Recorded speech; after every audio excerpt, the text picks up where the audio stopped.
राज्य सरकार निष्पत्ति क्रमे प्रथम थर पर पालित होउछि ओडिया पक्ष।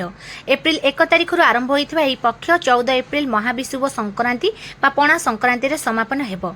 शनिवार ओडिया पक्ष पालनर पंचम दिन में ऐतिह्य गणदौड़ अनुष्ठित होइथिला।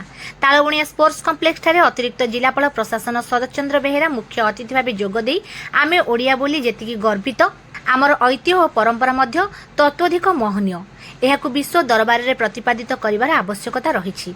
आमे ओडिया भाषार व्यापक व्यवहार करिबा और अन्य ओडिया माननकु मध्य व्यवहार पई प्रोत्साहित करिबा। ऐतिह्य गणदौड़ माध्यम आम शारीरिक दक्षता और निज सुस्थतार परिचय देउछंती। यह केवल आज नुहे, प्रतिदिन जारी रखिबाकू से अनुरोध करथिले। जिला संस्कृति अधिकारी हेमंत बेहेरा ओडिया पक्ष पालनर लक्ष्य, उद्देश्य और विभिन्न दिवसर कार्यसूची संपर्क में सूचना देइथिले। प्रारंभ में जिला क्रीड़ा अधिकारी चंदन कुमार साहू समस्त स्वागत करथिले।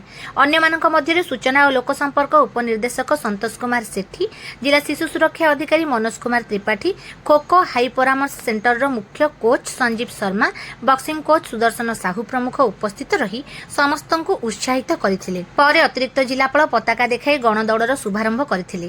कार्यक्रम में क्रीड़ा कार्यालय कर्मचारी सौम्यरंजन पुजारी, लक्ष्मीधर दास, कुन्ना बेहेरा और आसमान नायक प्रमुख सहयोग प्रदान करथिले।